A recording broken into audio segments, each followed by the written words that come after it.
I think the easiest question to ask is for both of us to answer. What is the reason as to why men cheat? Right. And when the number one money question. That's the number one money question, right?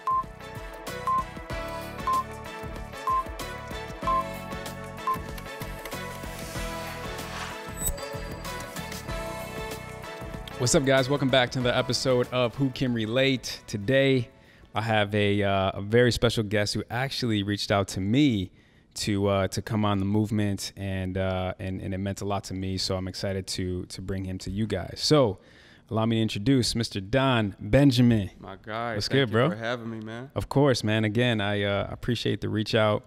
We were just talking right before we started recording about how there's not a lot of guys out here open and willing to be vulnerable, open and willing to take ownership of their actions, and so we're gonna get into all that today. But before we roll into that, I'm sure a lot of people out here know who you are. Yeah. But in case there's one person under the rock that doesn't, right. Tell us a little bit about your background, where you from, when'd you get out to LA? So I moved to LA 2006 from Minnesota. Okay. To pursue acting. Yeah. And actually acting and music originally. I didn't want to model, but I fell into modeling. 2013, Tyra Banks, I went on America's Next Top Model. Oh, yeah. And so that was like the start of it all. Like I said, before that, I was a rapper. I was, doing different things. And then I got that opportunity to go on the show. Okay. And it kind of just set everything in a different direction. Yeah. And modeling, just started booking campaigns and doing that and trying to figure out how to blend the three together. That's a hard thing to blend, bro. It is, bro, because nobody sees like when you're a rapper and they're like, you're a model trying to be a rapper. Right. So like it doesn't make sense to them, even though the two worlds really are combined. Well, it's like being an athlete and then them trying to rap. Right. For whatever reason, there's not a lot of dudes. Maybe Dame is maybe the closest one to marry the two. And exactly. And not a lot of people even still respect that. Even Drake, like Drake as an actor coming into it, like it's not too many stories where it's like they successfully transformed. Yeah. Even though they were doing the music first. Yeah. So you moved out to LA and then you tried to marry all three. When I think I saw something or read something that you were talking about how just because you moved, it didn't just pop off like right away from jump. Yeah, I think you said you waited like 7 years for your break or something like that. 7 years. Yeah, it took me 7 years. I was faking it till I make it. Yeah. No, so for all the people out there who think it's just like I'm gonna move out there and everything's gonna take care of itself, Well, I think they say overnight success is what, like 10 years, 7 to 10 years anyway. Yeah. So I think Kevin Hart always talks. He goes, I mean, if 15 years is overnight success, then I guess. Right. Exactly. Cool. So you're from Chicago. You moved to Minnesota with your mom and pops. Just your mom. Yeah. So my parents moved me to Minneapolis when I was like 3. Okay. From Chicago, and then they split up right away. Okay. Right when we got to Minneapolis, my father had a drug addiction and was doing some other things, and so him and my mother split, and then it was just me and my mother pretty much my entire upbringing. How would a father having a drug addiction, being raised by a single mom, how would that impact you? I think that's the start to it all, really, as a man, because I feel like a boy, like we need our father, we need that guidance. We need that attention. Yeah. Like a man, like even though they say mama's boy, like I feel like we always want to impress our father. Like we want to kind of live in whatever image we think they have. Yeah. And so, out the gate coming up in a single parent household and wondering why my father isn't around, not that I really seen that from friends around me, because growing up in the inner city, Right. Not really too many of my friends had their fathers around. If they did, it was strange. Exactly. So everybody was kind of raised by their mother, but on TV, seeing two parents seeing like how they make it look like the kid and their dad. So for me, it was like, well, why isn't he around? And when we would get ready to hang out, there was always an excuse and so that like subconsciously triggers something inside of you that you don't even realize you're carrying this weight as you get older, Yeah, no, you're preaching to the choir. In fact, one of my last episodes we were talking about that, and I said the only visual experience that I had of a family dynamic household was on TV. A couple of my friends, had that environment in their house, but for the most part it was TV. And so for me, same thing. And you yearn that, you know what I mean? And so for me growing up, I always had that as a goal, you know, to have a family, and whether it was trying to fill a void or it's just truly, you know, what I wanted. And turns out that's what it is today. But I definitely can relate to that, because that's something that I think as a man growing up without a father, and unfortunately it's a lot of that is black men growing up without fathers, it does a lot to you then, now, and then in the future, unless you recognize it, unless you become aware of it, right? So for me, I always had this mindset of you only get one dad, you only get one mom at the end of the day. So for me, am I going to sit here and use the excuse of, well, my pops wasn't around and he was an alcoholic and he was abusive to my mom verbally and physically, I'm just going to fall into that trap? And I'm like, okay, well, he may not be able to teach me a lot of things, right? But I can definitely do one thing, which is I can learn from his mistakes, right? So at the end of the day, I always looked at, like, what didn't he do right? You know, what did he do wrong? And for me, it was like, okay, cool, now I know what not to do. You know what I'm saying? So I used that as like a catalyst, so to speak, as something that, you know, I kept at the forefront. So moving on, during the timeline, because we'll get back to childhood a little bit later. I want to talk about how COVID and this pandemic. On our pre-call, you said this year was kind of a catalyst year for you, like where something switched, something changed. And I've been saying during quarantine and again during the pandemic, you have two choices. You have either you can just be lazy, just binge every Netflix show you've been wanting to watch, or just sleep in because you've been wanting to sleep in, or you can roll up your sleeves and be like, take an assessment check of your life. Like, am I good where I'm at? Do I want to? Do I need to switch it up? Do I want to switch it up? And so for you, I think you mentioned that again, something that something clicked, and you were like, I need to switch some stuff around. Yeah, man. For me, it was really, you know, like I thought my life was going well. Like I have some fame, I make good money, you know, I get to travel, I get to do things. But then as I started, like once this year hit and I had a super public breakup, it was like, okay, let me sit down and reevaluate the way I have been living and what I have been doing. Like, because I make money, but where's all my money going? Like I'm blowing through all my money. It's not sticking around because it's not the right money necessarily sometimes, or I'm not doing the right things with it. You know, and then relationship wise, like why do I keep doing the same thing in these relationships? Like, you know, why am I doing the same unhealthy patterns? And for me, like the COVID, I was like, I'm going to sit down and I'm going to break myself down. I'm not going to go out here and do the same things. I'm not going to be in the house drinking you know, like being on Tinder or whatever, like trying to, like, you know what I'm saying? I just got out of a relationship. I could either go down that path and be like, all right, well, I'm single. Let me get back with my boys and keep doing the same thing I've been doing, or hold myself accountable for stuff that I've been doing wrong to keep leading to me having ended relationships, you know? So everybody kind of like, you see where everybody went in COVID, and it's like either you gonna build yourself up or you gonna just, you know, go that way. And for me, I was like, I'm 33, like I'm about to be 33 this year when COVID hit. And I was like, I see myself doing different things in my life. I don't want to keep doing the same BS childish things. I want to like hold myself accountable. And so I just buckled down.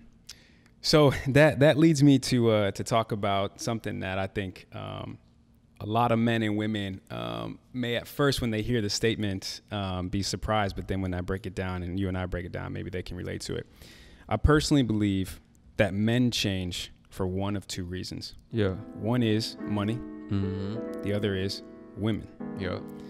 Myself, I changed for the women part of it. Right. And I want to make one thing clear as we'll dissect all this. I didn't change for a woman, right? I changed for myself first and foremost, which should be the catalyst for everybody. The woman would be the bonus. The money would be the bonus, right? So I changed for myself, number one, but I changed for myself to know that in doing that, I would then in turn become a better father to my daughter. At the time, I wasn't married. So back then, I'm like, I'm going to prepare myself for the woman that I want to marry, because when that opportunity door is knocking, I want to be ready. Myself, I want to be ready to go. And then number three, it was just overall in general, like I knew that I needed to make necessary changes. So for you, would you say that the breakup was really kind of like, for lack of a better term, rock bottom? For sure. And for me, like, it's like you said, like, initially, you know, because I feel like whoever is getting broken up with is the one that kind of goes in a panic mode. If you're the one where it's like, I'm ending this, you're good, you're in charge. But when somebody breaks up with you, you're like, oh damn, like you start to kind of panic. And so for me, when I got broken up with, like, I had never gotten broken up with before, you know, like I was always the one leaving relationships. Okay. And so I kind of went in a panic mode, and it was like, how do I get this back? Right. But then I accepted it. And that's when I talked to my life coach. I talked to my pastor, and I was like, yo, like, I want to change for me. Right. You know what I'm saying? First and foremost. And if I can get her back in the midst of doing what I need to do for myself, then that'll be amazing. Yeah. But I need to figure out why I keep doing stupid stuff in relationships. I need to figure out why, like, I'm breaking these girls' hearts and make, like, you know. And so for me, it was a woman that made me decide that, but it was a woman making me realize I needed to do it for myself. Yeah, well, I think she lit that fire. Exactly. First and foremost, right? And that's what happened with me. You know, my light bulb moment, so to speak, came when I was 30, and I had just broken up with my ex, and I had this epiphany that I was like, what am I missing? You know what I'm saying? Like, I feel like I'm a good guy. I feel like I deserve what I desire, and I'm not getting it. And then I took a hard look in the mirror. Instead of I used to point the finger all the time at everybody else, and mainly women. Yeah. It's not me, bro. She's crazy. She's tripping. Her, she, right? And then that one day I pointed the finger at myself, and I was like, damn. And I always say this, everyone watching is gonna be like, Justin always talks about this, but I always say the same thing, which is, if I sat down all my exes at a round table, and I was like, all right, go ahead. Everybody roast me. Go ahead. Just have at it, right? Right. Each one of them would have the same negative thing to say about me. Yeah. So what does that say about me? I'm the common denominator. Because my mindset was, which thank God I realized, you know, that's not the right equation, is back then I used to take the same me into a new relationship and expect a new result, a different result. Yep. That's not the equation. So what happened was I kept taking the same me into a new relationship, getting the same result. Yeah. And that's when I had this realization, which ultimately just sums up to self-awareness, right? Of, damn, maybe it's not them. Maybe it's me. Right. And I think for a lot of men, it's difficult for us to come to that realization moment. 1, because of ego, right? 2, because of pride. And 3, because we're so stubborn. You know, we're never wrong. Again, it's her. It's not me. It's her. And so I guess my follow-up question to you is, knowing that you had all this self-awareness at that moment, besides your ex and the breakup, what do you think is the timing for a man, let's just say, and it could be different for everyone, it could be subjective, of when self-awareness actually kicks in? Because, right, so for men, we typically mature later. Right. Okay, everyone knows that, especially women. But for us, in my opinion, until we are self-aware, we are not ready for the settle down. We're not ready to be as successful as we know our potential could be. Yeah. So for self-awareness for you, what does that look like? You know, that's a good question, and that's what I was kind of asking my mentors, because they're older, and I think that's what it really boiled down to, was putting myself around people that aren't like me, or that were like me, but they changed, but matured. And it's like, well, what age did it take to get there? Right. And because, you know, if we're running with the same people and they're encouraging your mistakes, or they're letting you feel like it's okay. Right. You need somebody that's going to hold you accountable in your circle. You know what I'm saying? And so I feel like it happens in your 30s, you know, 40s. Like you said, some men, bro, it takes their 40s or 50s. Yeah. But I feel like the ones that really are making a difference in the world that I look at, like, it happened in like their 30s, where they woke up in their 30s and they were like, yo, I had to make this change. Yeah. It wasn't sitting well in my heart, whatever actions I was doing. Like, I feel like the 30s is like our breaking point where we're like. Well, someone told me a long time ago, when I was thinking about getting married, I think I was in my mid-20s, maybe 26, 27. And he was like, honestly, the best advice I can give you is you should not get married until you're 30. And it's not about going out and getting all these girls, right, before you have to settle down with one. It was more so because of the maturity factor I don't know what that 30 bracket does for us, that decade, but it does everything. And again, so for us, having that self-awareness really, again, was just the overall jumping off point, you know? And so I think we talked about this before, how if you're the best guy in your circle, you don't benefit. Yeah. Actually, you're the one everybody's benefiting off. Yeah, you're at a disadvantage, because how are you going to grow and how are you going to mature? Because now you're comfortable. So you can't grow and be comfortable at the same time. So all the people in your circle who look up to you, they're reaping the benefits. So a word and a message to encourage men out there, which is try to reassess your circle. You know, I mentioned this to you, that there's a stat that is, you are the average of the 5 people you spend the most time with. Right. Like, let that marinate for a second. You're the average of the 5 people you spend the most time with. So if your boy's out here cheating, if your boy's out here just going to the club, getting messed up every single weekend and just blacking out, forgetting what like, you are somewhat of an average of all of them. So reassess your circle for sure. And that also just means having a good support system around you. So can you talk about that a little bit, of how and when you kind of changed all that? You know, it's crazy because, like, I think we get stuck in this habit. We get stuck in this routine that's comfortable for us. Yeah. And it's like, it's our circle. We're comfortable with our circle. But it's not so much like there's a group of people where it's like, I look at them as my brother. Yeah. But you have to decide, like, okay, I might come kick it with you and we're going to play video games or watch sports. But majority of my week, I have to be around this type of people, you know, and sometimes you have to do that. And and for me, like I said, it all kind of this year, it honestly my father passed away 3 years ago. Oh, wow. And so he passed away in 2017. Wow. And luckily we got to, like, mend our relationship. Like, you know, we built our relationship. He apologized for, like, all the stuff he put me through. Yeah. But when he passed away, like, I was supposed to be moving him to LA and putting him up in a place. Man. And it was supposed to, he passed away in September and I was supposed to be moving out in, like, January. Damn. And so he passed away, and it kind of really made me look at life differently. Sure. And I was like, I stepped back and I was like, damn, like, life is short. Yeah. What is our purpose here? Right. You know, like, and I started to look at life differently, but I was still, like, 1 foot in, 1 foot out. Like, I was still, you know, I was battling temptation issues. I was battling whatever I had going on, where I needed my ego stroke. I needed to feel like I could get whatever girl I wanted. Right. Even if I wasn't, like, just knowing that I could, whatever I was filling the void inside of me, like, these were things that I was still half stepping with. And so for the past, like, the next couple of years after he passed away,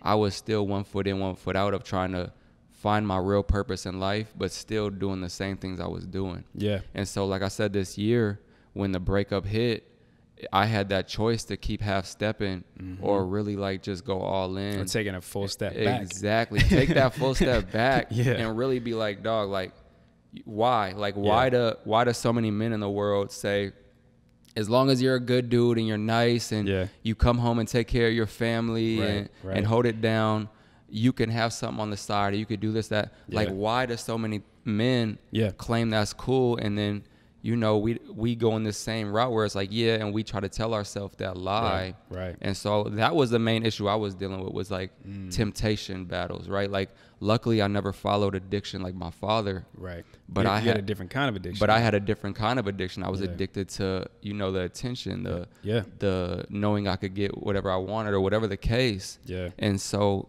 I was like, I need to deal with this demon. Yeah. And, you know, and so it's, well, let's talk about that, though, because the demon, right? And I was this way too. I've been a person who have cheated on my past, and definitely at the forefront of, mainly was the attention. Yeah, I was addicted to the attention and different women's attention, not just one. For some reason, I couldn't just be happy with the one. Yeah. But I think a question that a lot of women, for sure, and maybe guys out here can learn too. Hopefully they do, right? But I think the easiest question to ask is, for both of us to answer, what is the reason as to why men cheat? Right. And when number one money question. That's the number one money question, right? And before we really dive into it, we talked about, and you mentioned something that was really good on our pre-call, and you said, and I agree with you, it's where we come from. Right. It's what we're conditioned to. Mm-hmm. You know, our pops had that same demon right. of temptation, of mm-hmm. attention, of cheating. And so for us, we've been taught to, it's not about just the one good girl. It's about how many you could get. Right. You know, the whole saying of, mm-hmm. I want my cake and eat it too. Right. Some guys are like, I want the whole bakery, you right. know, whatever uh-huh. it is. Yeah. And so for us to, you know, all of a sudden one day rewrite the narrative that we've been conditioned to of, no, it's not even about the quantity, it's about the quality. Right. But you can't just turn that switch off. Right. So let's talk about it. It's about reprogramming your mind. It's like I tell people, like you said, our whole life we've been programmed to how many girls can you get? Right. Who are, you know what I'm saying? Who's this girl you dating? Oh, well, who else you got? And we're taught these things, and then all of a sudden you're taught to be in a relationship and only be focused on this one person. Mm. And then the world is so sexually driven that it's like, if you're not aware of your mind and what's being fed to you, then you're constantly thinking about all this sexual stuff. You're looking at another woman walk by and you're thinking about what it would be like to be with her. And you carry that into your relationship because you're not in control of your mind. Right. And so, so how does one get control of their mind? You got to be aware. That's the thing, is we're not taught this. That's right. We're taught about the wars at Gettysburg. We're not taught about, right. you know what I'm saying? We're not self-awareness. taught about, like, we're not taught about self-awareness. We're taught about things that can't really benefit our well-being. We can't relate to it. You know, and so you have to go search for this. I had to go search for this information on my own. Right. And people aren't really, they don't want to search for this unless, like you said, they have to. Is it a money issue or a woman issue? And it's like you said, or it's a rock bottom issue. Exactly. You know, a lot of people will hopefully decide to make that change when you hit rock bottom. And rock bottom could be different for a lot of people. But again, for men, I think it's either money, either I'm broke, or as women, damn, the one got away type of thing, you know? Exactly. So for men, I feel like when it comes to men cheating, I feel like one is just about, we're so used to worrying about having as many girls as possible. Right. When we finally get one, our mind is still, because we're not really thinking, like we're just going. Yeah. So when you're in a relationship, you're still in player mode. You're still in, for the most part, you know? Totally. And of course there are the times where they say, like, maybe a man's not getting what he needs at home. Sure. So he feels like he has to go out. Sure. But for the most part, like I tell women all the time, a man could have the most beautiful woman. She could be performing any sexual things he Holly needs. Berry. You know what I'm saying? Like, that's what I'm saying. Like, all of the most beautiful, successful women. Right. But if the man isn't in the right place mentally, it doesn't matter what you're doing. Like, he still is trying to fill a void. And a lot of men are trying to fill voids that came from their childhood. Right. You know, something that happened with their parents. They weren't getting the attention they needed. They weren't getting the pats on the back or something like that. And now they're seeking this from a woman. And they're seeking that sexual high, you know, and it's an addiction, like you said. And so, it's like the number one question is like, well, why do people cheat? Why do men cheat? Well, you touched on something that's really important, and I think people need to understand this context. Everything comes back to childhood, even why men cheat. You know what I'm saying? Let alone everything else. And as we touched on, it's what we were conditioned to from our pops, or what we heard of them. If some people haven't even met their fathers, right? It's the rumors that you hear, right, and what they were about. But the other thing is this, and I had to learn this the hard way. I had an episode on relationship hacks, and I talked about how people try to fill voids with other people, and I was definitely that person. I would try to fill my voids with women. And so what would happen is once I realized that they couldn't do it, then I would go to try to replace them. Sometimes I would try to replace them while I was in the relationship with them, which is why I was cheating.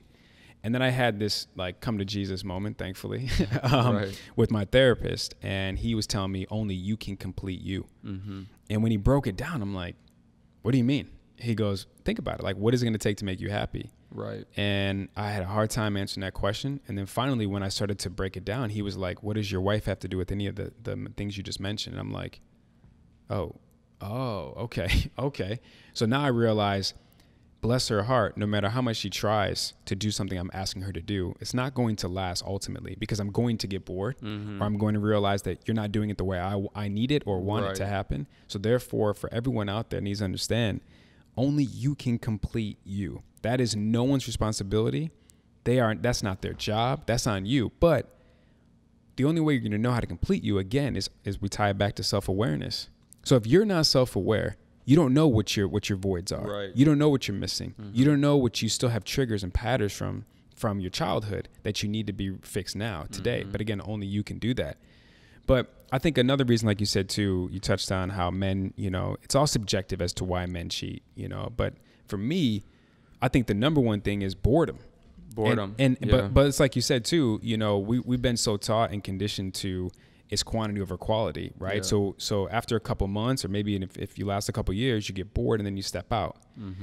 And I know this cliche is overused, but the grass isn't greener on the other side. Right. It's green where you water it. Yeah, that's true. Bro, I got the Costco size fertilizer bag. I got unlimited water supply. I'm gonna keep my grass nice and tidy. Right. I'm gonna hit the edges. You know what I'm saying? I'm gonna get it right, because I think a lot of people think, so, being married now, it'll be a year. A lot of people think like, oh man, JD, he's done now. He got it. Right. Like all the hard work that he did paid off. He's chilling now. Right. Wrong.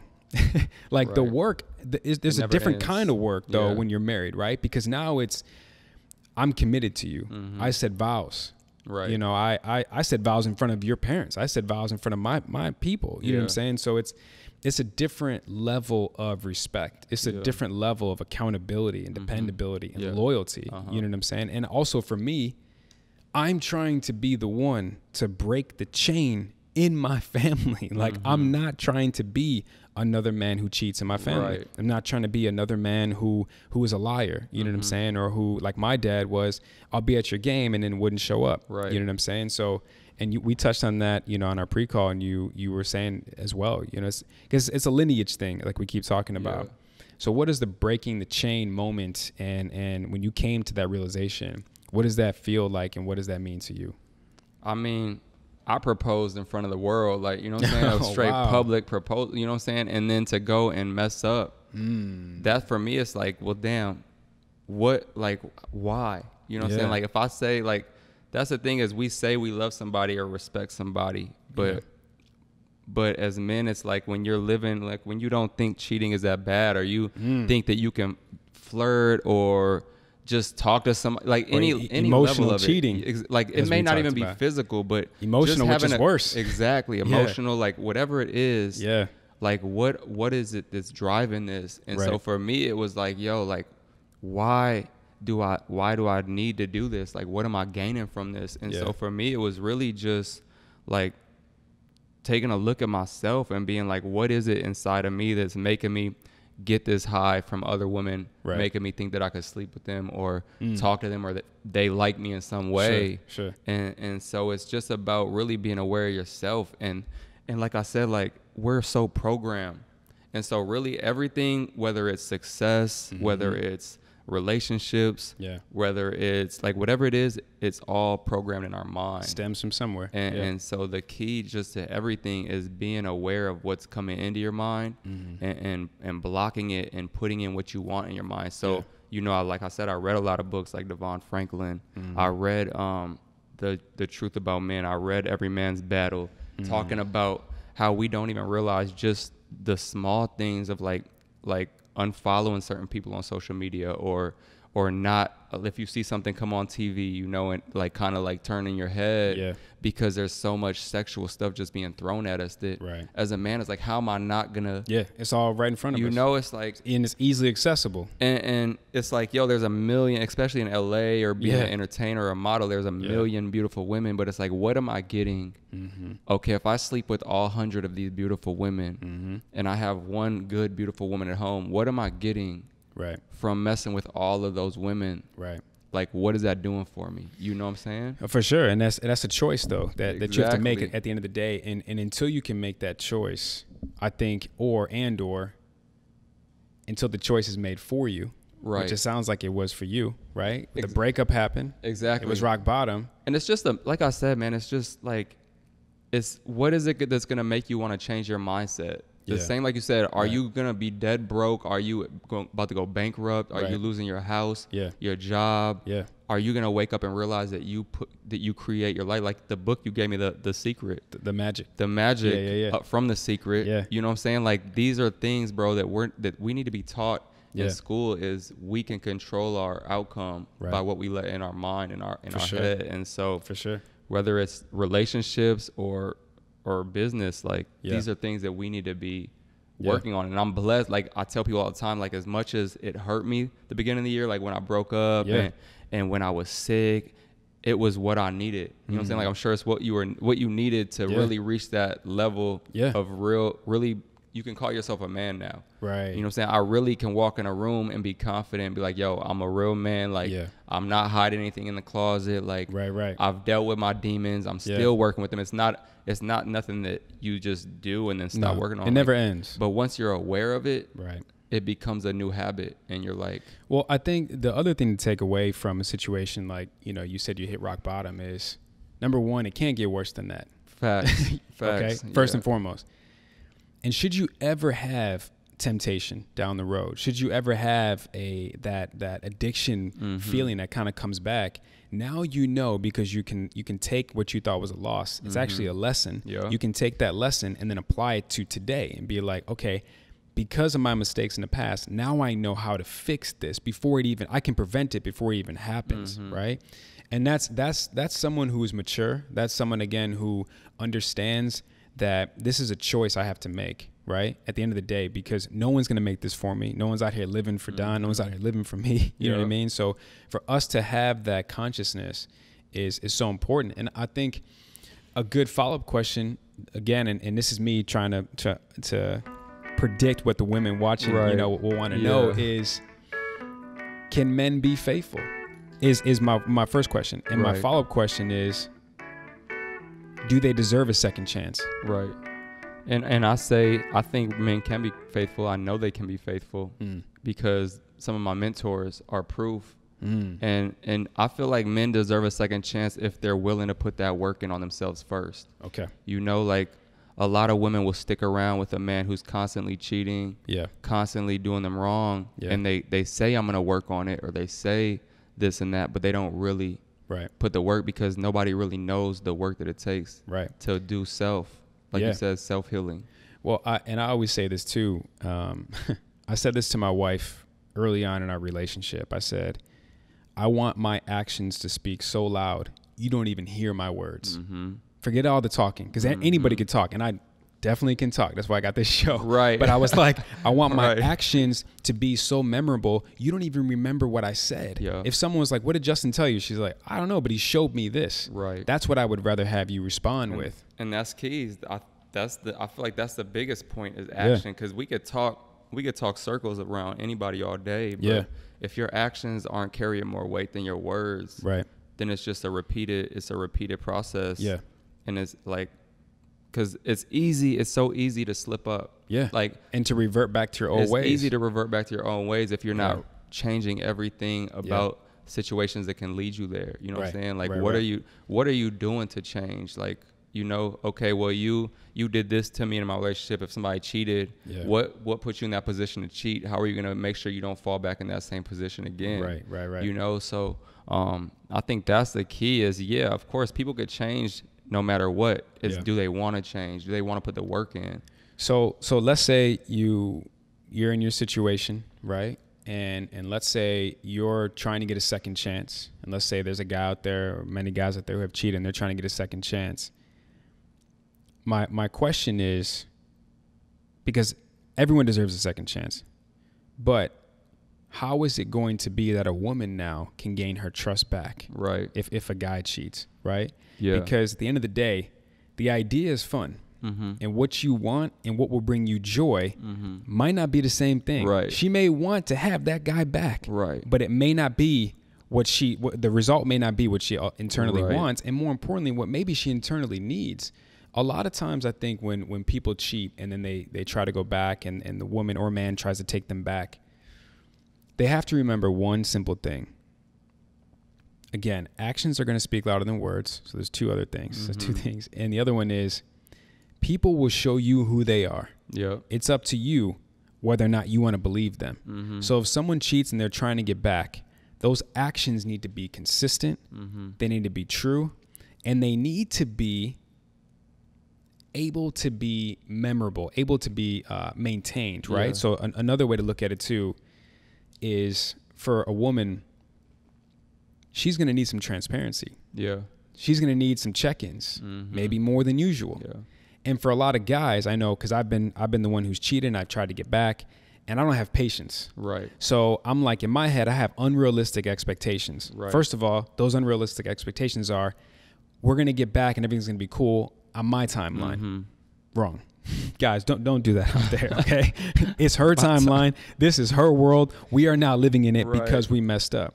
But the other thing is for women, she's not really sure probably how long it's going to take. It's probably going to come down to a feeling like, okay, I feel like I can trust him again. How long it's going to take or if it's going to last, Let's talk about it. I mean, yeah, so like I said, bro, I talked all year to life coaches who made the same mistakes, to mentors. I read books from people who've made the same mistakes to really figure out how they did that, how they broke that chain. And it's not like I'm a serial cheater, but once you do it, you look at yourself like that. You're like, yo, at any moment I could do this all the time. Yeah. And so it's like, how do you break that? And I feel like it ultimately comes down to you wanting to do this for yourself, not for your partner. Exactly. That's the biggest point, because if you're just trying to do this for them, you're probably going to fall back into it at some point because you're feeling like it's like a struggle that you're fighting with. But if you're like, I need this for me, no matter if I'm back with her, like we talked about, or or with somebody new, at the end of the day, you know that you're putting this work in for yourself to become the best version of yourself. Yeah. And so in the midst of doing that, you're going to be hungry for more knowledge, more ways to keep this up, to keep sustaining it. Yeah. And what I learned is also, like you said, our goal, bro, like once you're in a relationship, our goal is to praise our woman. Like a lot of the issues is a lot of men, like there has to be that balance, of course, but we need to make our woman feel like a queen. Right. And so uplift them. Exactly. Uplifting them. Yeah. And so with that, like whatever it takes to make them comfortable, like if they need access to our phones, if whatever it is like if you don't want to give them access, that's already a red flag, because it's like, what are you hiding in there? Exactly. You know what I'm saying? And that's the key. It's like, why would I be so tight on my phone when I'm not hiding nothing? Right. But maybe is a message going to come through or something? Like, so these are things where it's like you have to be willing to like do whatever step it takes to make your partner comfortable. Yeah. And this is even if you haven't cheated. Like these are things. Oh, for sure. Building a relationship that you know what I'm saying, that most people don't realize or know. And so it's like your partner should be able to be comfortable going through your stuff. Yeah. And it's hard because it's like people is like, well, this is my privacy. Even if I'm not doing nothing, it's like, well, this is mine. Mm-hmm. But when you get in a marriage, I mean, I'm not married, but I feel like it's one, like it's ours. Well, someone who is married, so, I'll let you know. right now. It's, bro, something that I think is common sense to most people, but was rocket science to me. Transparency and being honest with yourself and your woman is the easier of the two. It was so hard for me to maintain different women at the same time. It was so hard for me to be on my phone and she's laying next to me on the couch and I'm so worried that Pizza Hut's going to text me at 2 a.m. You know what I'm saying? I'm like, oh, you know what I mean? Bro, I used to have a privacy screen and I didn't have the job that I needed a privacy screen. Everyone knew why I had one, you know? And it was so much work. It was so draining mentally. The energy, the time spent to just try to hide and lie, essentially. So as a married man, the easiest thing in the married world is transparency. It's so easy that if I leave my phone on wherever, I'm not worried about her checking it. I'm not worried about someone calling that I'm not prepared for, right? That's first and foremost. The other thing, though, if I could just give more advice to anyone who's thinking about, getting married, is you have to be very clear on what you want, but also what you don't want. I think a lot of people forget that. A lot of people are like, oh, she's got to look like this, the height, the hair, the lips, the body, whatever. This, maybe women it's got to have this kind of job, or, he can be able to take care of me, stuff like that. We know that. But I think the bigger thing to pay attention to is the red flags? What are deal breakers for you? What is a hard, concrete no? I will not budge. See this line? This is not something to mess with. And I think a lot of people don't really sit down and make their list of what their deal breakers are, right? They're so fixated on the fantasy of what their perfect guy or perfect girl is. Did you ever go through that where you were kind of like, you know, in a situation where you saw a red flag? Yeah. And you were like, oh man, like that hit different. I didn't really realize how much that bothers me. Yeah. You know, it's crazy because, like, even when I got in my relationship, I wasn't really looking for a relationship. Okay. You know what I'm saying? Like, I never had like an ideal girl where I was like, yo, I need this in a relationship. Or I was more so just like, I'm free, I'm single, I'm free. You're going with the flow. Because even my relationship before that, like, I kind of just fell into that. And then we were young, and it ended up turning into a 6.5 year relationship where it was, you know, on off fight. We're young, like, is this really what we want? And then the next relationship, like, we were friends first, and then we ended up like getting together and falling in love with each other. But I never was like, these are the things that I like, these are the things I don't like. I was just like, damn, like, she doesn't get on my nerves. Like, you know what I'm saying? We work well together. We have the same goals. I'm attracted to her physically, sexually, like all these things. So there wasn't really a lot of negatives, you know, where I was like, damn, this irritates me when she does this. Like, a lot of the issues, and I pride myself on trying to be as, I guess, humble or as I like mold myself to fit situations where I'm not going to get on a girl's nerves, you know, like I'm not going to press you. I don't complain. I'm not argumentative. Like, I try to make sure I try to do things how I want them. And so going into a relationship, that's why I said there wasn't a lot of like battles other than that one thing. That's like, why is this thing keep popping up? You know? So I feel like that's how you know, is like, because when I was single, like, if a girl like talked too much or we couldn't have like a good, solid, decent conversation, like, no depth. It would kind of throw me off, you know? And so, no, it's important again to be clear on that, because it's not a matter of if you're gonna disagree on something. It's a matter of when, but it's how you communicate during that time. So something, our marital therapist gave us this, which was great. And she said, you know, it's easy to figure out everything in hindsight. When the sunny days are out, life is good, everything's great. But when you start to argue and there's some rainy days and you can't see it eye to eye on something, then all that was in hindsight before is now foggy.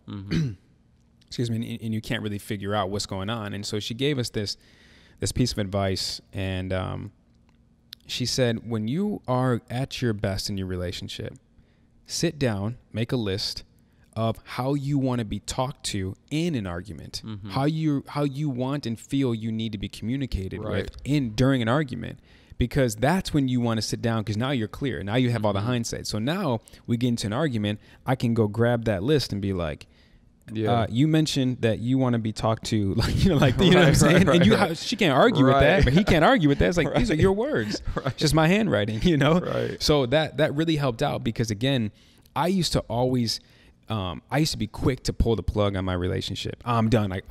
This is over. When something would go wrong. And then I realized from all my mentors in my life, I remember the first kind of realization. I'm like, oh man, you guys have problems too. And they were like, bro, like every week, you know, or at least every month. Depends on the time of the month, maybe, you know what I mean? But he's like, yeah, for sure. And I was like, wow, I thought it was all supposed to just be easy every day. And he's like, no, not at all. So then that rearranged my expectations. But again, it's not a matter of if, it's when, but just be prepared when that time comes. Another thing I wanted to touch on too is, and actually you asked me this question and I was like, man, that's good. We should talk about it, which was, how does a woman know if a man is ready for commitment? If a man is ready to settle down? And I had to really think about that from I asked my wife from the female perspective. I was like, babe, like, how you feel about that? And she honed in on saying it was as long as they are self-aware, as long as the actions speak louder than the words, and as long as that man being self-aware can also be vulnerable, can also own up to their wrongdoing sometimes, can take ownership of that. And so early in our relationship, I messed up a couple times doing some things I shouldn't have done. Because at first I was lying about it. Right.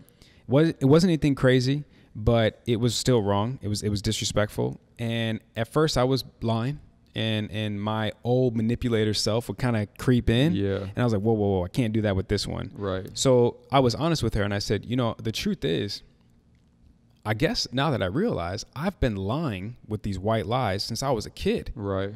So I'm so conditioned to that. You know what I'm saying? And I was like, I wasn't even cheating. You know what I mean? Like, but I guess this white lie is bad. Right. So I think for us as men, it's like, how much can we get away with? And so the right woman's like, nah, here, player. Right. Exactly. I'm not the one. Right. And my wife was like that. I'm like, oh, I can't play these games with her that I did with all these other girls.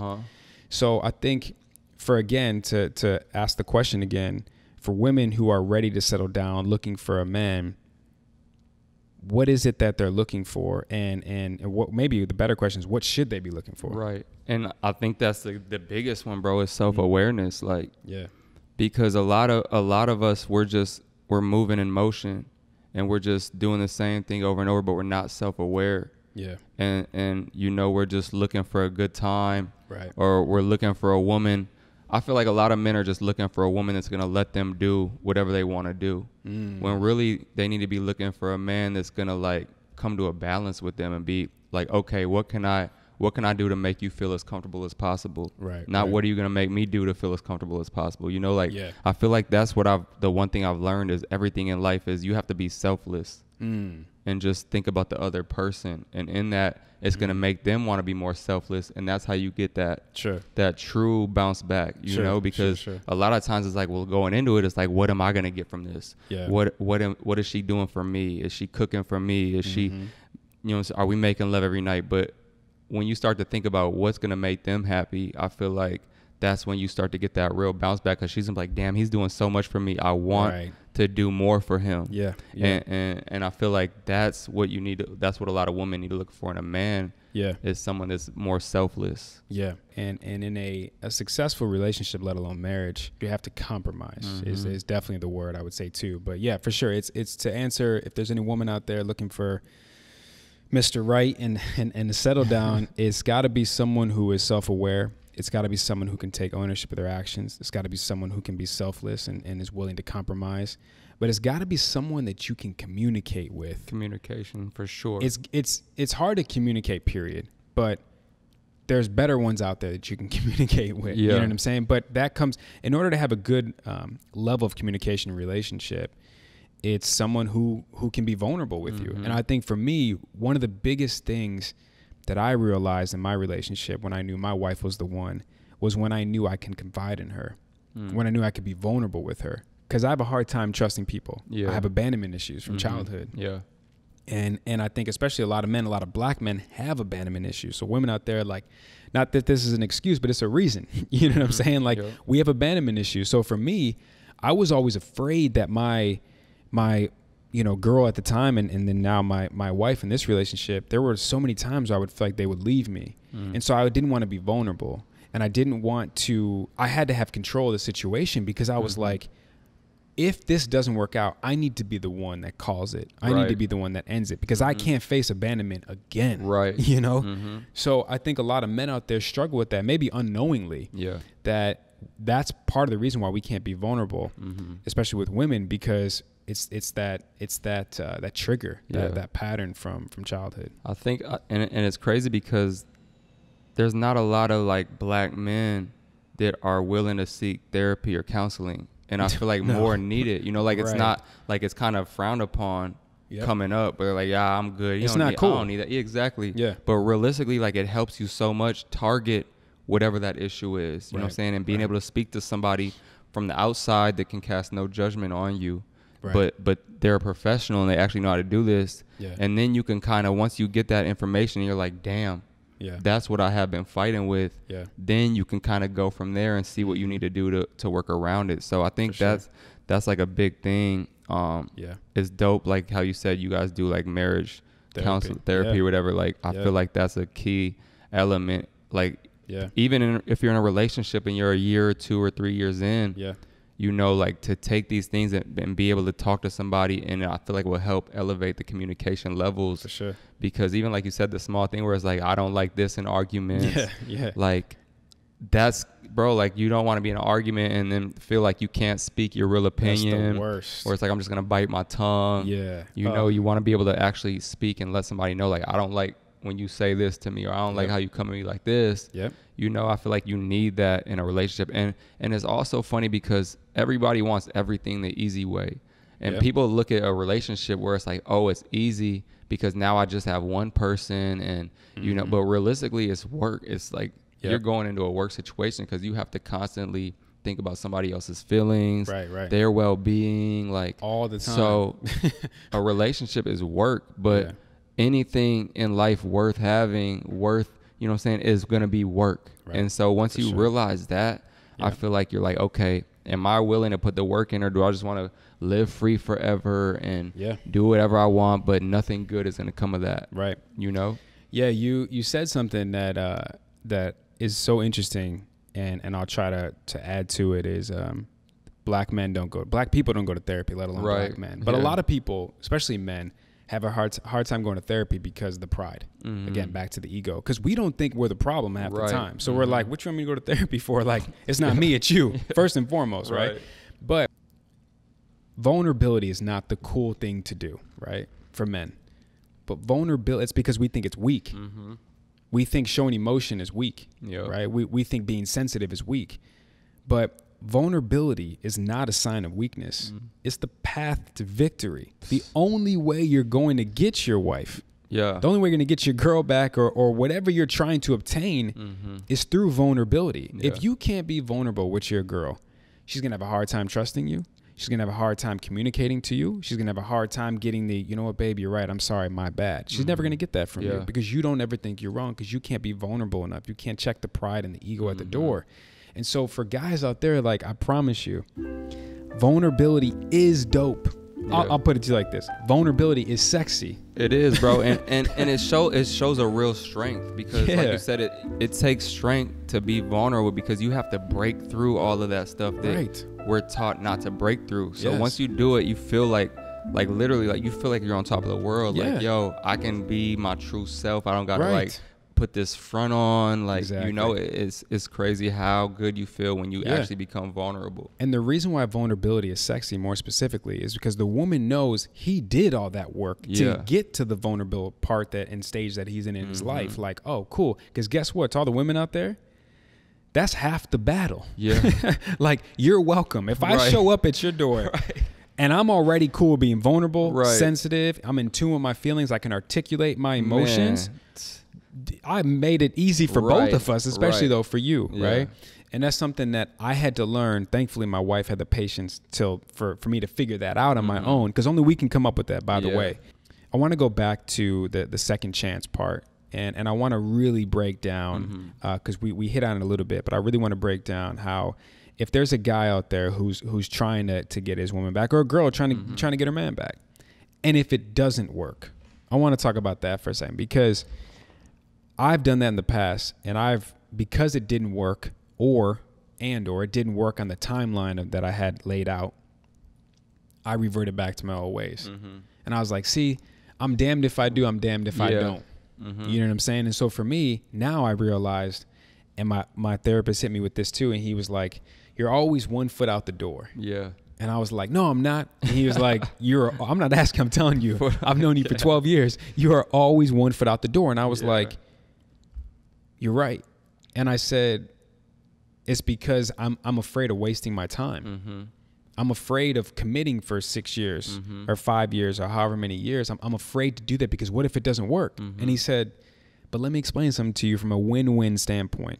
I was like, okay, go ahead. He goes, let's say you put in all this work and you make the necessary changes that are essential for a good relationship, and it does work. That's a win, right? Okay, yeah. But let's say it doesn't work. I'm going to still show you how it's a win, because now you know you are capable of doing what you said you were going to do. Now you know you have the tools for success. Maybe not in this relationship because it's not right for you. Maybe for the next relationship that is right. As I always say, my ex was grooming me to be a groom. Like, bless her heart. I know this is going to hit different for her, but nonetheless. And so for that, when he broke that down for me, it's a win-win no matter what. But you have to commit to being 100% in, because the worst thing, in my opinion, what I fear most in life is regret. Yeah. And the one thing that I will never have in my marriage, God forbid nothing, something happens and it doesn't work out, is I won't have regret. I know I tried it, I gave it my all. I tried my best. I was consistent with the work. And at the end of the day, that's all you can really ask for. I'm the same way. But yeah, for sure, you have to be, I think that's what we said. Like, the key is to get yourself to a point to where no matter what relationship you're in, whether it's with the woman that you messed up on or a woman down the road, that you're the best version of yourself. Right. And I think that's what the key is, because if you're doing this just for them, to win them back or to impress them, it's not going to last. You're going to run dry. It may go for a year, but ultimately you're doing something for somebody else. You're not doing it for yourself.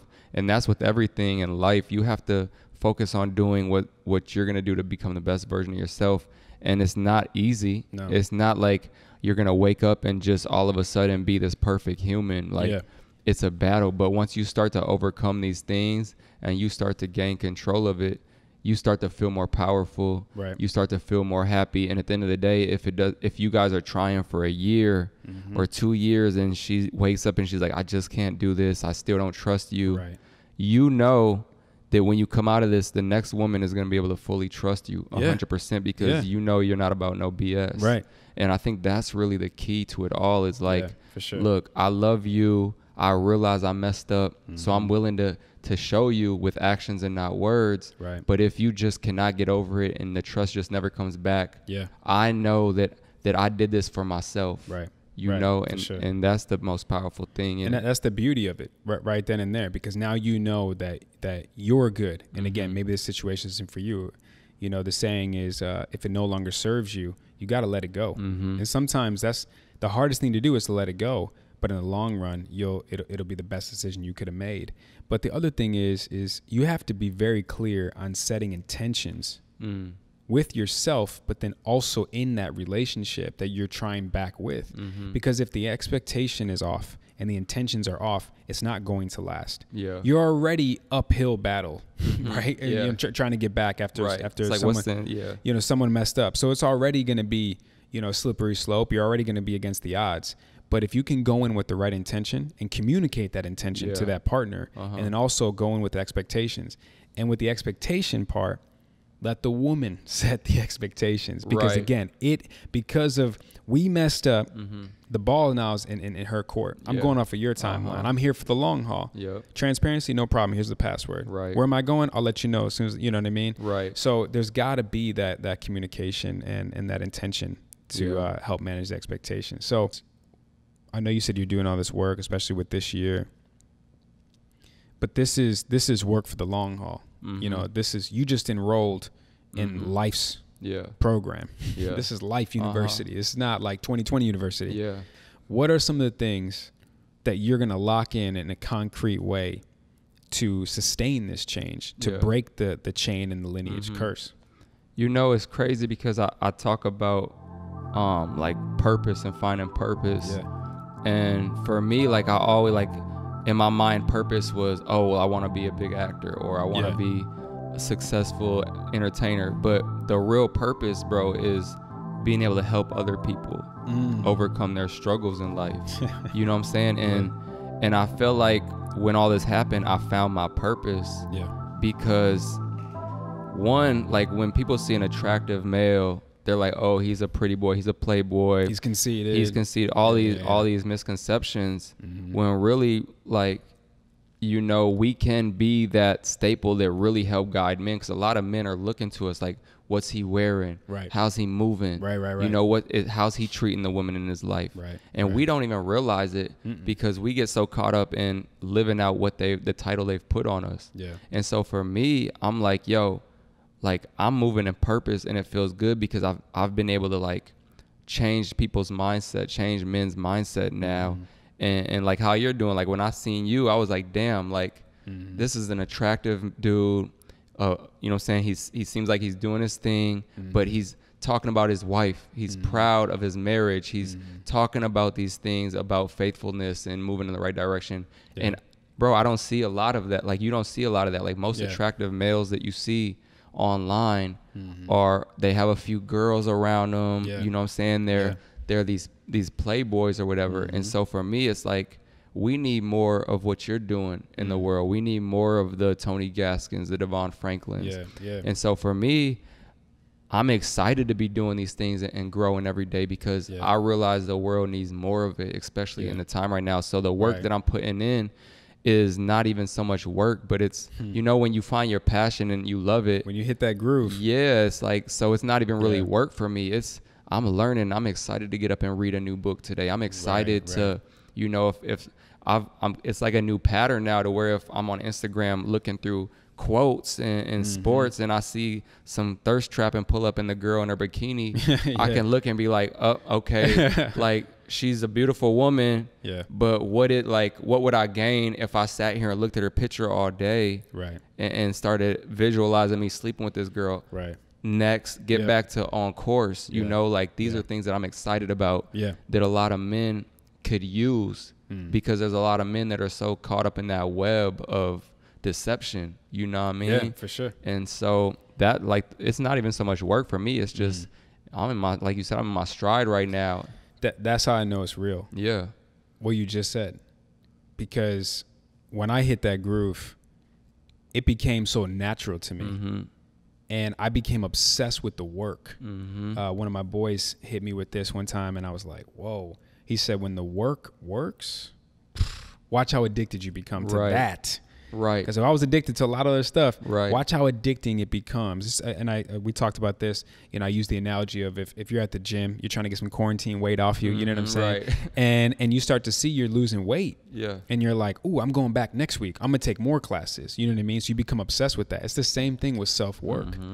And so, and I appreciate the sentiments. And like I said, when you reached out to me, because I only knew you through. You had worked with a couple of clients that I had worked for, and I think a couple of our mutual friends kind of, but I never met you, obviously. So when I got your message, I was like, oh man, like I'm humbled and I'm honored. And then even hearing you say right now, like, there's not too many of me out here, I'm like, damn, that's messed up. But don't worry, it won't be for long. Right? It won't be for long. And it's crazy to think like that. Even when I was going through my situation, my breakup, and I was like talking to Tony Gaskins, I'm talking to Devon Franklin, and I'm like trying to get this information.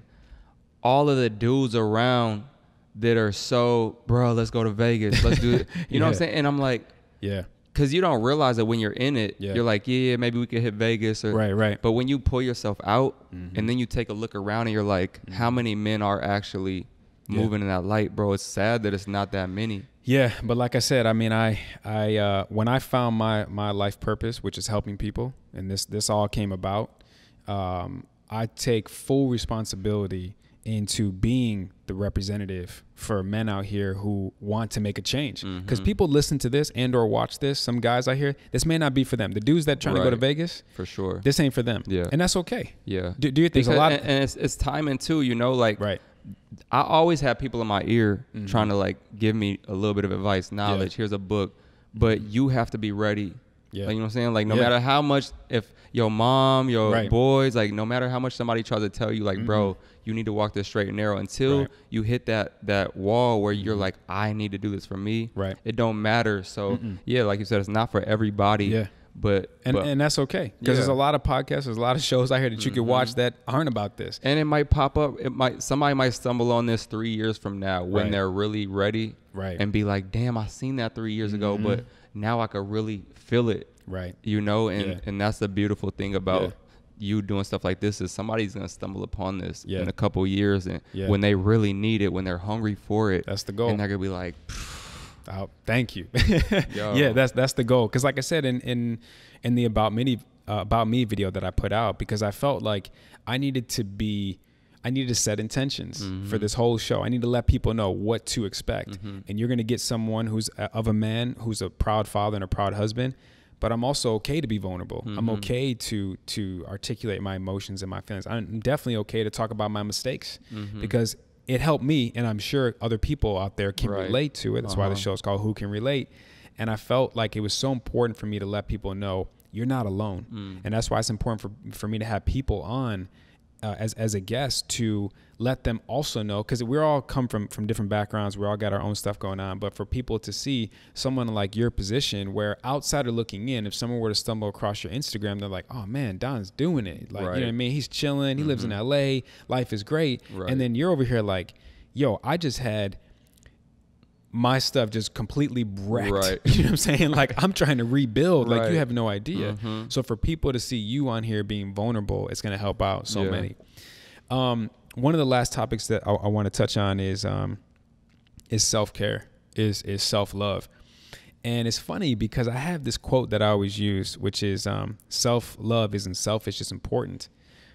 And now I'm trying to figure out a way, because you said like we need to be more selfless, right? So now I'm trying to figure out a way like to marry the two. Because how do you marry those? It's a balance, right? At the end of the day, like you have to be selfless, you have to compromise in all things, all relationships, for sure, in your life. But you do have to remember though, you have to be selfless with your self-love, because if you're selfless all the time, there goes you out the door. And I think for me, that's why I said it's key that you work on all that self-love before going into a relationship.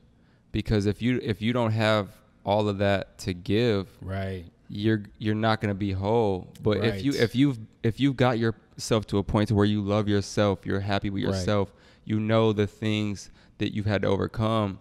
Now you can be like, all right, I'm gonna give. And it's not like I'm like, oh, for the next 10 years, I'm going to give her my all. But if you're in a relationship with somebody and you're like, okay, I'm going into this relationship selfless because I've worked on myself, and I'm going to give her 6 months, a year, 2 years to really spill my all and be selfless in this and see what she reciprocates. And if she don't reciprocate nothing in like a year or so, then maybe this isn't even the right situation for you, because that's how you do get taken advantage of. So you still have to be aware. And if you continue to be too selfless, you start to build resentment.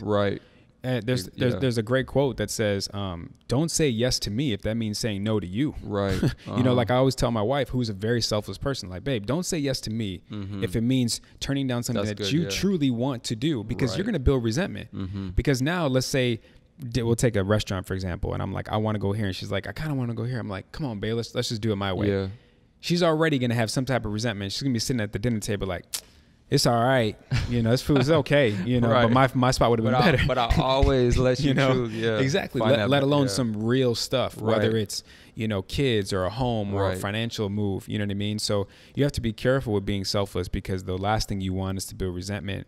And a lot of times when you have resentment, you're the only one that feels that way, because you can't communicate that to your partner. So now I'm like, what's the attitude for? So it's like, how do you find that middle ground, that balance? I think it's being very clear on what self-love means to you. So for me, I'll break it down very simple, and I'll give you a little more complex answer. Very simply put, when it's football season, Sundays are for me. You're a special guest, my man. Like, you don't understand. Like, anyone watching is like, Jay filmed that on a Sunday? Like, he doesn't leave the house on Sunday. Even my wife was like, Sunday. You know what I'm saying? I was like, it's the only day we can get it in, you know?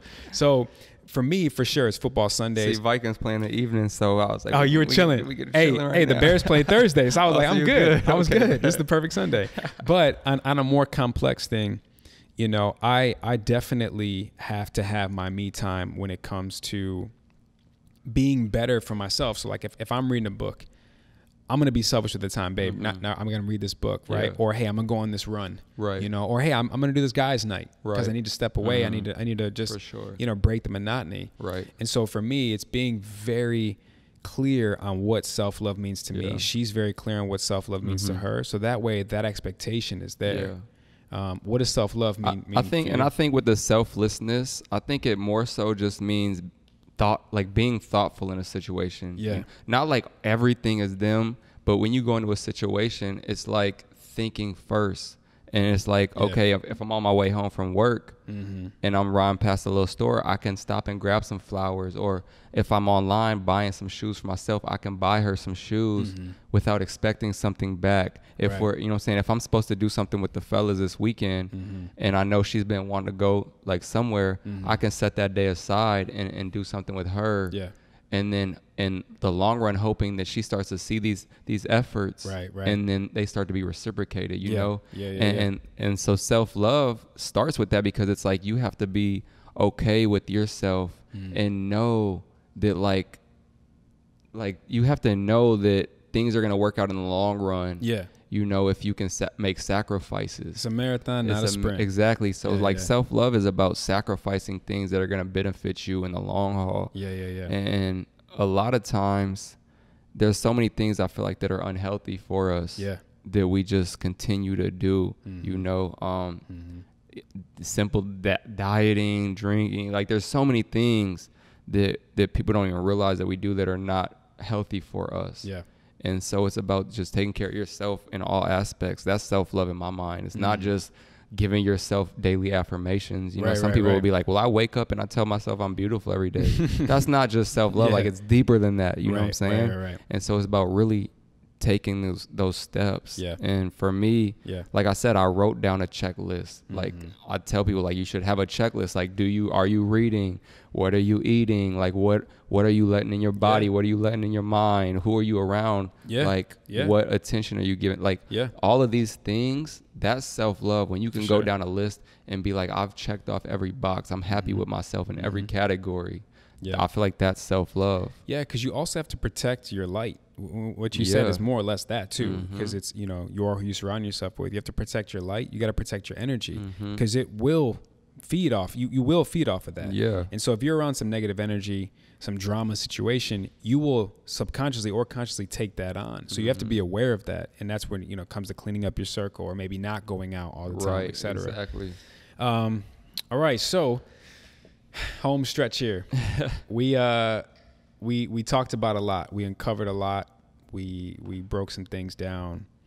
What are some of the main things you want people to take away from this episode? What are some of the things that you want to, someone's watching like, man, I'm so glad I watched this, because now I know how to move this way?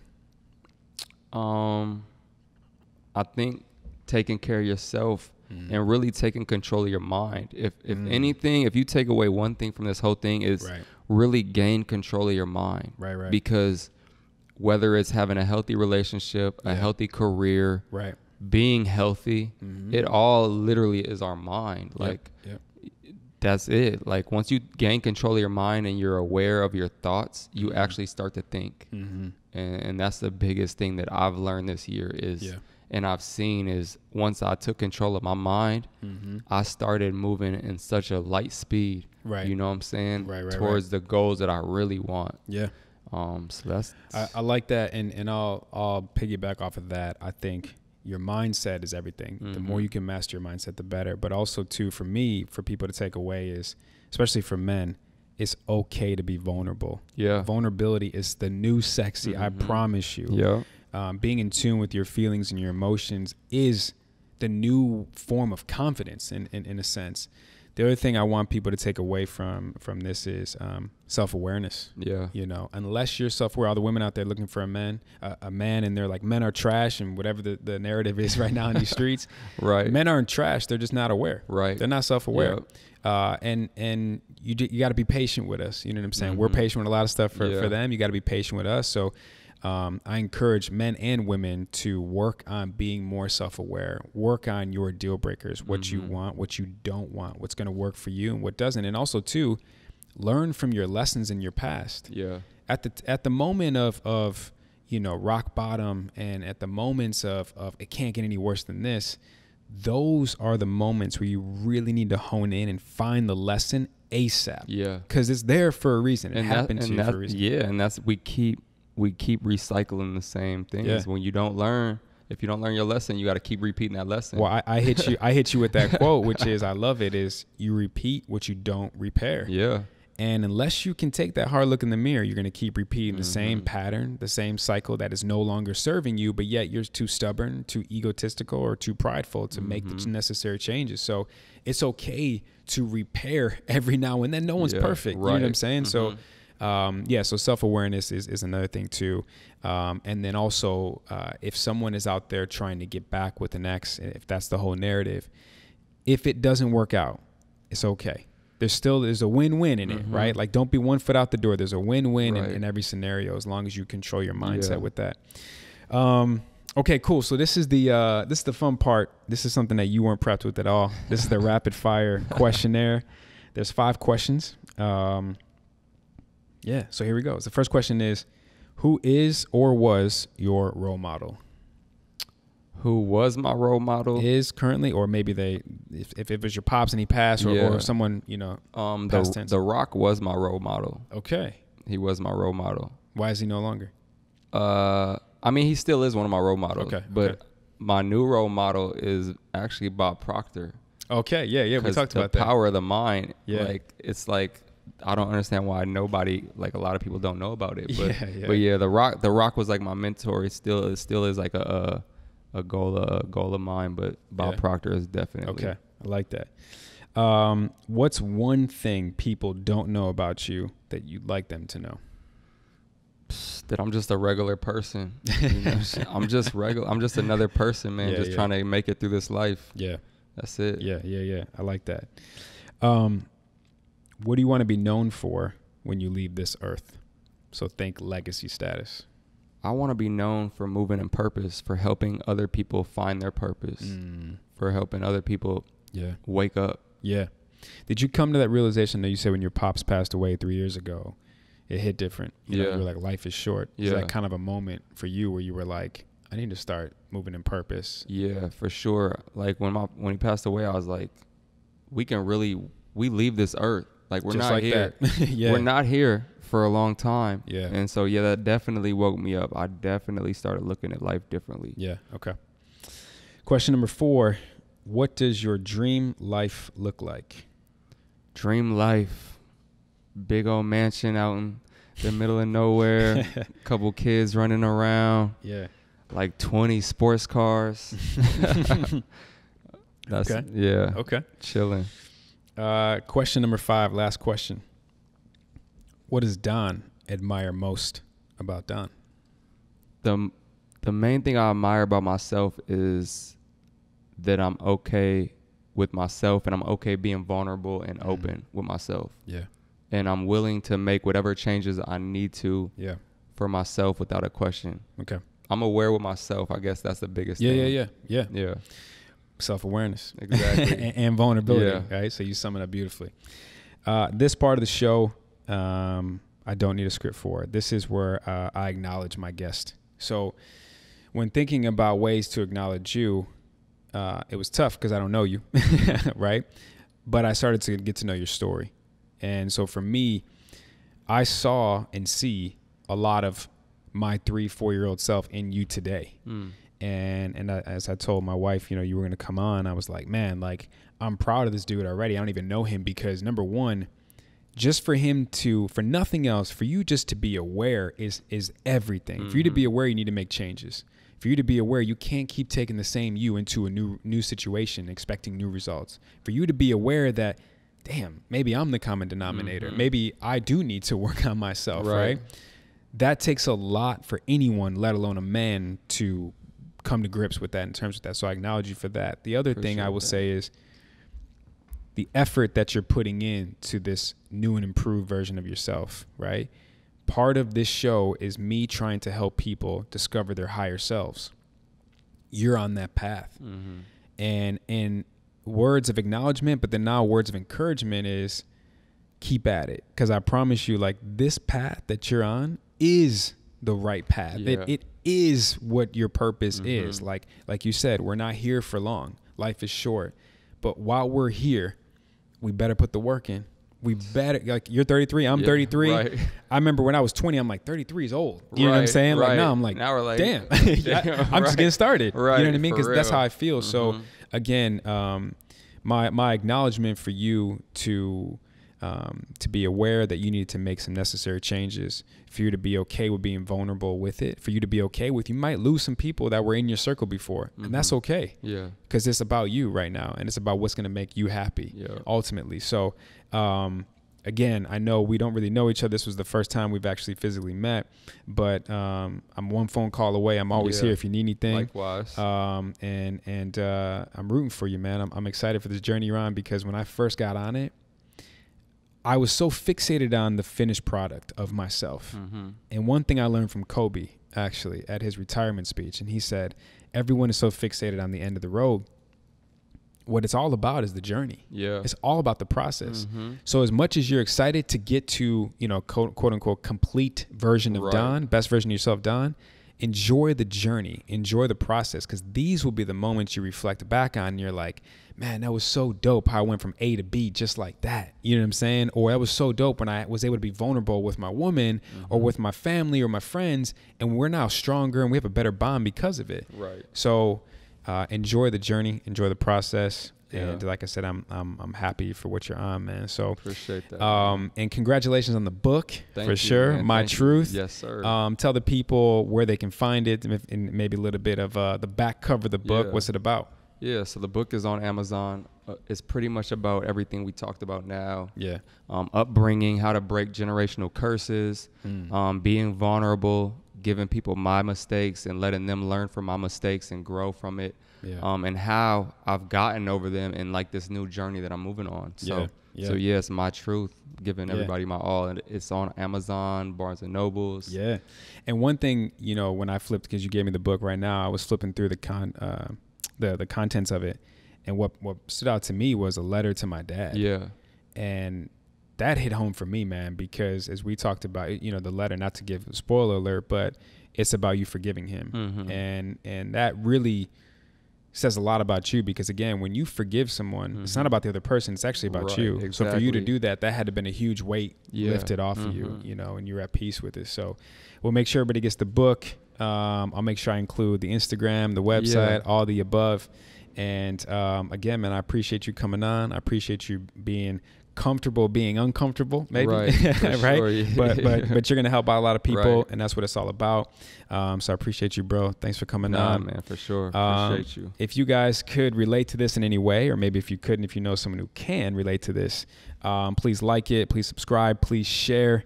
The whole purpose of this was to help people. I know that Don wasn't the only one going through what he's going through, vice versa. And I know there's people out there who can relate to it. So once again, thank you for joining. Appreciate you having for coming on, bro. My God, man. Thank you for having me, bro. Yeah, for sure. That's it. Appreciate you, bro. Appreciate you, bro.